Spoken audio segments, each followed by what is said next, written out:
So today, our package finally came in the mail from Cart Parts Plus from Michigan. Good people. Our 8-to-1 speed gears are finally here. There's the big gear and so much paper. Definitely do a good job packaging this up. And here's our little gear. Got a special coating on it. So can't wait to get this thing in.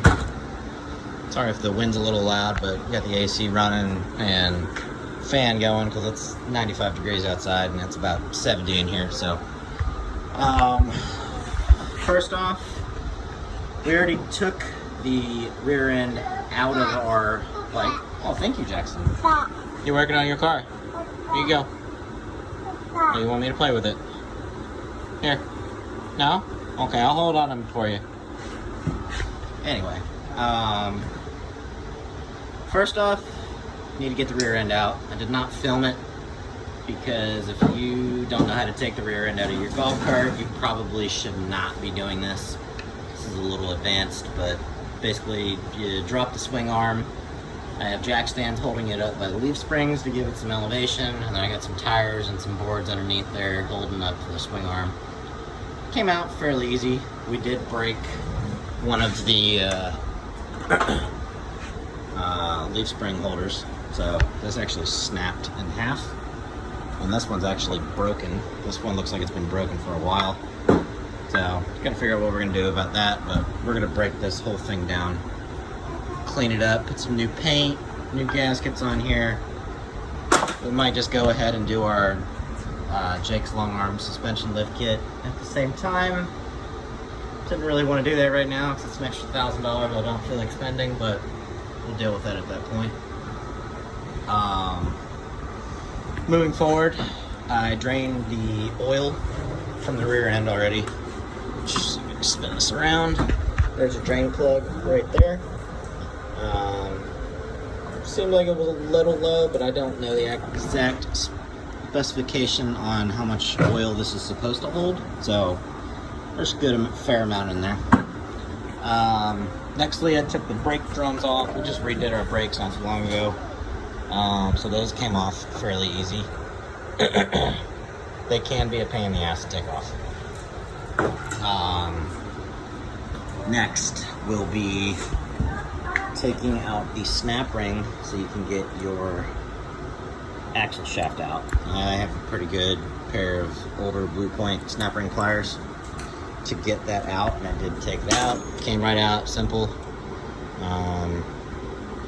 If you don't have a good pair of snap ring pliers, maybe you should order some. You don't have to get Blue Point. These were, I don't know, these are really old. These are probably like 20 years old. They work great. Just sprayed these axle shafts with some oil. They're not coming out. I'm gonna have to work on getting those out. But we'll get the axle shafts out, and then we'll piece the video together as we go forward, because there's literally nothing on the internet that shows you how to do this. So again, I already took the rear end out of the golf cart, which is a 2001 or 2002 ST Sport, which is basically a TXT with a workhorse front end. It does have a big block swap, so that is the Vegas Karts swing arm. Very nice. I like how it's all one piece versus Jake's. Not that there's anything wrong with Jake's big block kit, but I like this one because it's all one piece. The Vegas Karts one is all one piece. The Jake's lift kit actually uses the existing rear transaxle piece, and it's a two-piece swing arm. I don't like that. It's just one more thing to break. You can't really break that unless you bend it. So anyway, we're gonna go ahead and try and get these axle shafts out. I gotta go get some grease or something and try and yank these things out. What I ended up doing was putting the castle nut back on with a washer, just so I have some leverage. And all I did was hold it with the bucket with my feet and yank the shit out of this thing. Popped right out. Bearing on the outer side seems to still be in pretty good shape, and it actually rolls pretty well. We are more than likely going to press these off and install new ones while it's apart. Like I said, I want to go through the entire rear end, grind this all down with a grinder, put 2 or 3 coats of paint on it, make it look nice and pretty, and never have to deal with it again. Probably pull all this apart. I'm gonna make up my mind at the time whether we move forward with the bigger lift kit or not, and go ahead and rip off the drum brake assembly, because we're going to be switching to the hydraulic disc brake in the front end. But axle shaft pulls right out, and piece of cake. Sorry, we're going to stick this somewhere where it won't get ruined. Alright, so we got this rear end turned around. We'll go ahead and put our castle nut and washer back on this side. It's also a good idea to leave these on just so you don't mess up the threads. This thing's not wanting to go on for some reason. Come on, damn it. Exactly what I mean. There it goes. Let's try and do this holding the camera. Nope. I'll give this a couple of taps with a hammer. Stay over there, buddy. Where are your shoes? It's moving.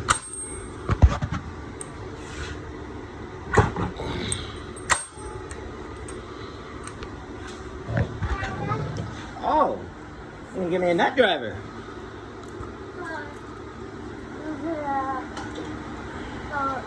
Oh, thank you. Hey, Jackson, see? That's how this works. Oh, here. Here, I'm all done. Here you go. Now? Okay, I'm gonna put it over here for you. Oh, you want your tool again? Here you go. Oh, you want your hammer? Here you go. Oh. Ah, voila. Came out. Bearing still seem, it's got a little rust on it, but it's normal.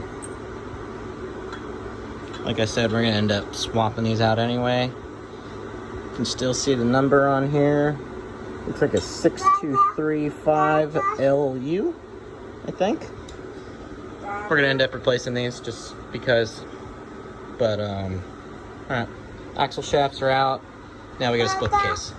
Went ahead and separated the axle shafts, taking them off, which is the 514 millimeters here. I labeled it C for clutch side, C for clutch side, and then I put another letter on there, and I think I put an A on there and labeled the other side. Not that I'm gonna forget, but it's good to remember. Good habit. Now we gotta figure out where I'm gonna separate this thing. I think we're gonna do it on the back of my truck and then separate the case. But yeah, let's get this thing on a flat table somewhere so I can split it. Alright, so we got the rear end sitting in the back of our truck. Got a little towel down in case there's any extra oil in there. This thing actually spins pretty good. There is, I think, 10, about 4-inch bolts all the way around. I already started taking some of them out. They're all 12 millimeters. Take these off, this off. Probably take that one off last because I remember where that goes. That is what holds the shift cable. Sorry, camera's pointing the wrong way. That's what holds the shift cable in. And then we gotta take these two off as well, which these are the linkage brackets for the rear end to keep the rear end from twisting, kind of like a track bar. We'll take those 3 off last and go from there. I'm sitting upside down right now. I left this in because this is just a stud. That way I remember where it goes. It goes back there exactly like that. Everything should line back up.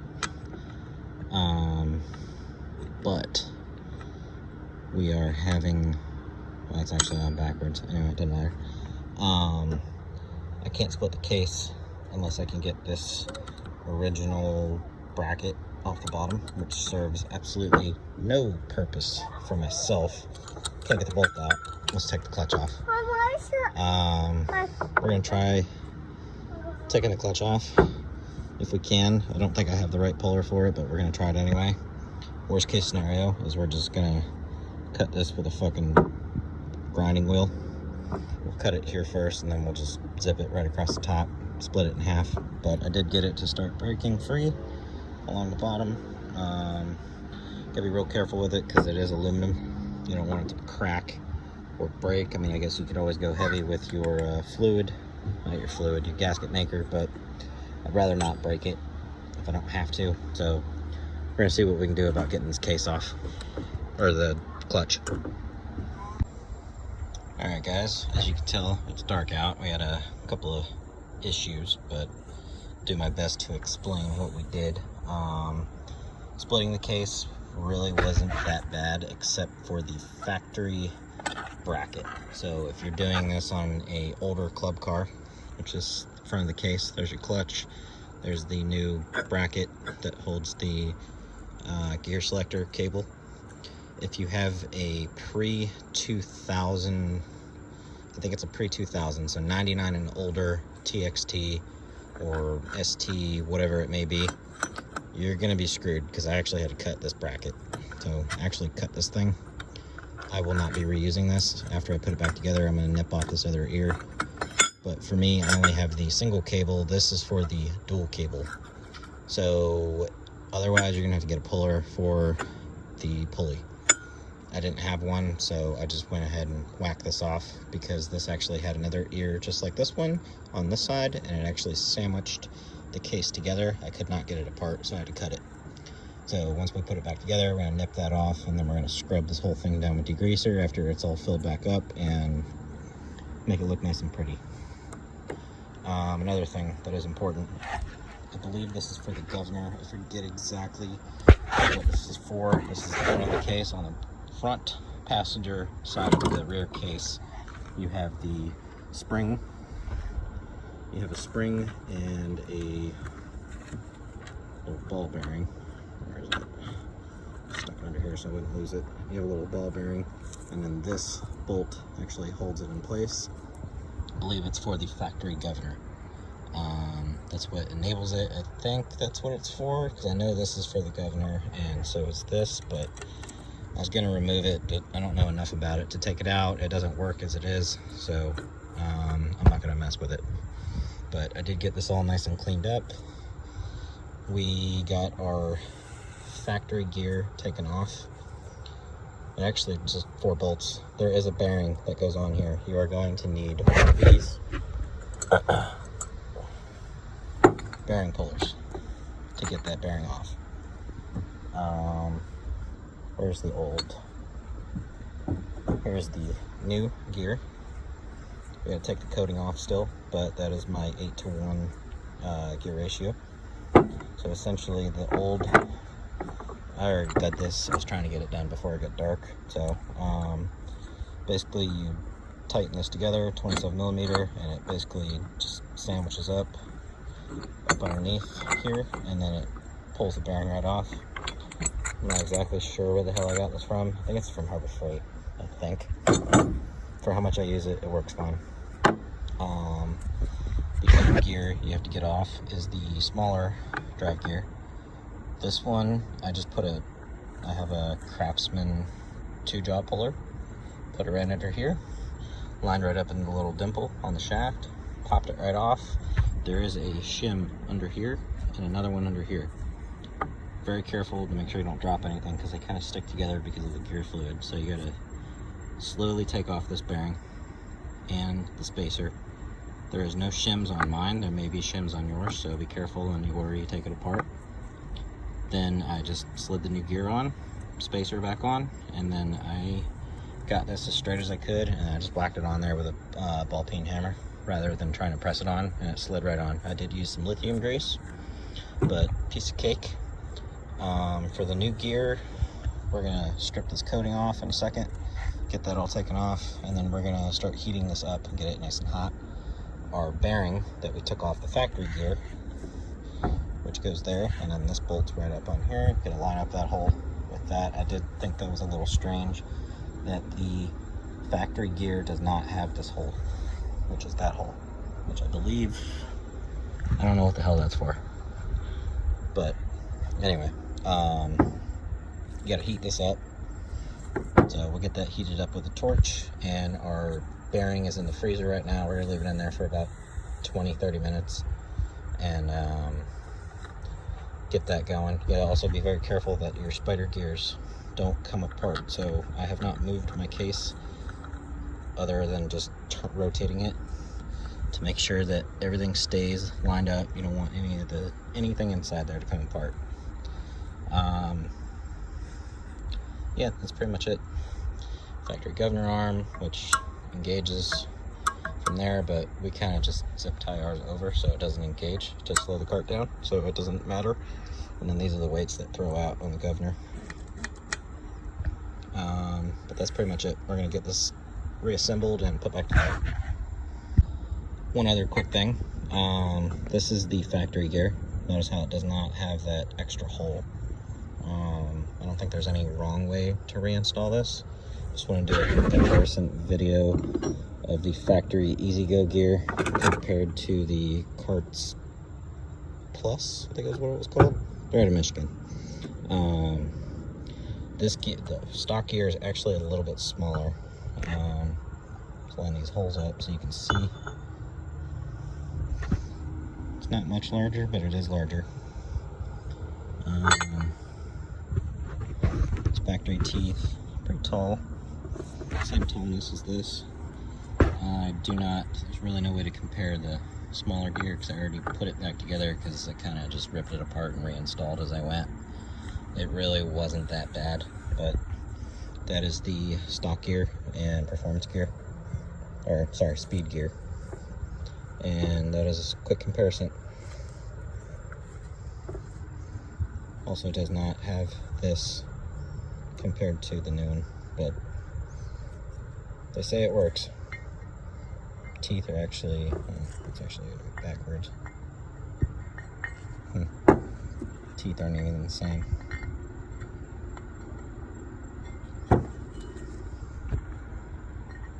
Nope. Well, it's the same as that one. That's all that matters. Alright, that's it. Alright, so yesterday we finished sealing up our differential. As you can see, we got a nice fat bead cock all the way around. We used RVT gray. I'm just gonna leave this on there, but this is actually ready to go back together. Really wasn't that bad. Few hiccups, like I said, we got to cut that bracket off the bottom. I left the ears on there so I have a spacer so the bolt's not too short for the thread. Otherwise, I got to rip off this, and I got to rip off the actual pulley to make it work. Anyway, that is ready to go back together. We actually scuffed down our axle housings on the outer sides, hit them with a little grinder, probably grind them down a little bit more in a couple of spots, and then we're gonna puff can them, make them look nice and pretty again. We're doing that to both sides. In doing so, of taking the rear end out, we actually broke the ISO mount, which is the mount that holds it from the bottom up. Then you got the shock tower bracket that goes on the top, and then the U-bolts actually go down to the bottom. So I snapped one of these because I couldn't get the damn U-bolt out.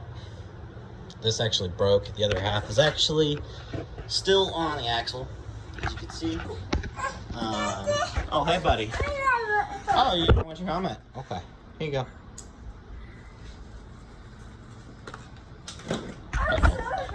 This is what the ISO mount is supposed to look like with the rubber isolator bushing inside it. Actually, I had to notch this one to get it off the axle because we are actually upgrading our lift kit instead of spending $27 each on ISO mounts, because this one is not only snapped, this one's actually got a broken ear on it. I broke 2 U-bolts. Might as well replace all 4.